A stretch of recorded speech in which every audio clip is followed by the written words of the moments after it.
Hi, I'm Mary Yeager. Our mission statement is to promote effective communication in order to build a strong and productive workplace environment. Hi, I'm Elizabeth Carlson, and our intended audience is coworkers and administration in the workplace. This is to help to learn how to communicate with fellow coworkers and administration while listening and hearing what others say so you're able to give the proper feedback and information that is needed. Communication problems that cause significant challenges in the workplace. Language barriers can occur when there are different ethnic backgrounds, people of different ages, and people who have different levels of experience. These barriers can slow down or create misunderstandings that can make communication ineffective. Personal issues. People who refuse to communicate based on a personal disagreement can damage the company's ability to do business and slow the growth of the company. Lack of feedback. Employees and managerial staff should provide feedback at all times to enhance the quality of information that is distributed and the manner in which the information is sent. New hires need to receive a thorough introduction into the proper ways to communicate throughout the company. Wrong audience or methods. In order to be accurate, communication begins with understanding the audience and the method of communication that serves it best. Face-to-face meetings are better for significant changes taking place. Wrong or confusing information.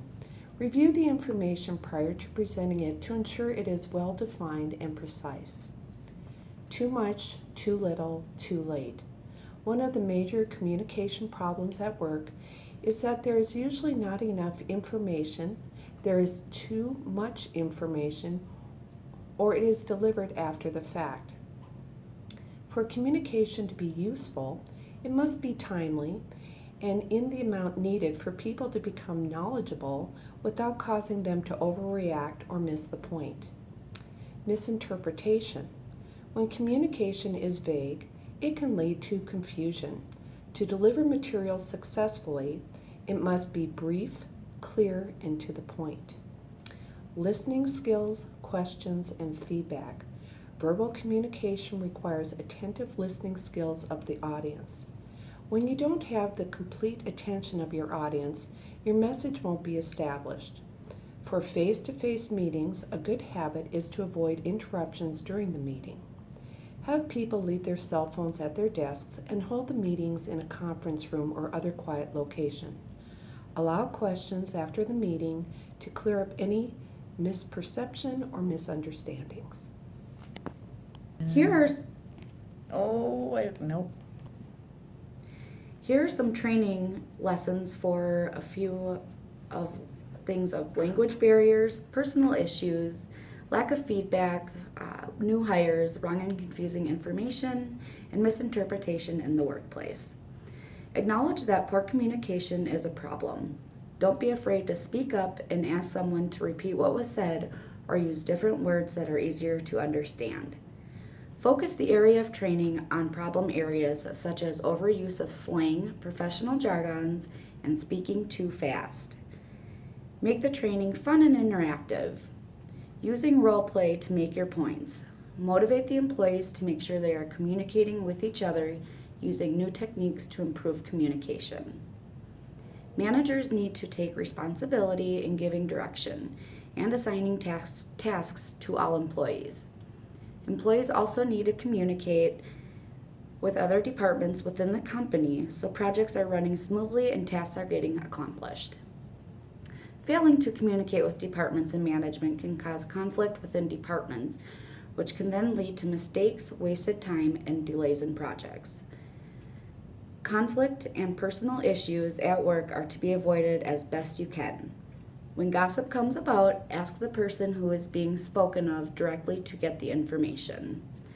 This can be done and shared with your fellow employees. Coworkers are then less likely to make up their own interpretations of events. Negotiate goals that are set for each department with all employees. Some are better at working under pressure, while other employees like to have time to work on things to get them done and move on to the next project. This is useful when assigning tasks to employees for certain projects. Promote your most effective communicators into supervisor positions. Someone who is more social will be more fitting for this role. This will help with providing the correct information between fellow coworkers and each department. Setting personal goals for employees and giving incentives such as rewards can help for proper communication. Pay close attention and hear what another person is saying. Paraphrasing and repeating back what was heard will help with misinterpretation. Nonverbal cues such as body language and tone of voice can also play a part in misunderstanding. Be clear and to the point to avoid the misinterpretation. Always ask if anyone has questions after a meeting or while assigning a task. This will help things run smoothly. Poor communication can lead to employee dissatisfaction and turnover, lack of common direction, and lower productivity of people. Present information in pictures, spoken and written words, and make sure the communication is two-way. All jargons used should be understood by all employees, while keeping complex language and words to a minimum. I had a lot of words of misinterpretation in there. You did a really nice. Hi, my name is LaDonna. Here are some specific text connections. Culture, the beliefs and values implemented by how one is raised or brought up and their perception on gender roles. At work, part of our closing duties are to take out the garbage and sweep the floor. It seems like the men would take the garbage and the woman would sweep. We shouldn't assume the role in the workplace and be more open to completing any task accepted irrelevant by being a man or a woman. I said that wrong. Misunderstanding. Men and women interpret messages communicated differently and can end in cross communication. An employee expressed that she didn't know how to change an empty soda pop line and wanted to learn. Another coworker took her to show her but did it himself, and she was disappointed because she wanted to learn by doing it herself. OPEG rule. Using empathy, we treat others how they might want to treat themselves. A coworker comes into work and feels sad and upset that he didn't get the promoted to supervisor position. I tell him I'm sorry, and if he feels like talking, I'm here for him. Even though if it were me, I would feel like a hug or praise on my work ethic. Listening, hearing, attending, evaluating, retaining, and responding. A process in attempting to understand a message. The manager would hold a shift meeting before we started to go over a new product, so we knew all the important sales points. It was a quiet environment. All employees could focus, see and read about the product, that then ask questions if needed. Nonverbal cues. A message that has been communicated by sending or receiving in a behavior other than words. The manager has asked a coworker to stay late due to being short-staffed. The employee stays but becomes unsocial and starts slamming things down on countertops and rolling her eyes when others try to talk to her. Feedback. This is a response to a message being communicated. Feedback in the workplace is important on the result of what is being communicated. It may seem confusing and unclear to what is being expected if you don't give feedback and will continue to be a problem. If you give feedback, it gives the opportunity to fix how it was communicated and make a clear point of what is expected. Clarification. Reason for disclosure. Making sense of our thoughts and ideas. Use specific, concrete, and precise words. Anticipate before speaking and ask for clarification. When you go to work and your coworker relays a message to a change in the employee dress code policy, you need clarification on what part, if all of the dress code has changed. And if they are just the pants, then does that mean jeans or dress pants? Here are some examples of program effectiveness. Make yourself indispensable. 5 workplace communication strategies. This program is reaching out to groups of people in careers such as business, management, and marketing. They rely on strong communication skills. There are traits such as culture, manage policy, resolve conflict, and maximizing employee performance. All involve being a skilled communicator and messaging techniques. Clear messaging is important to overall success.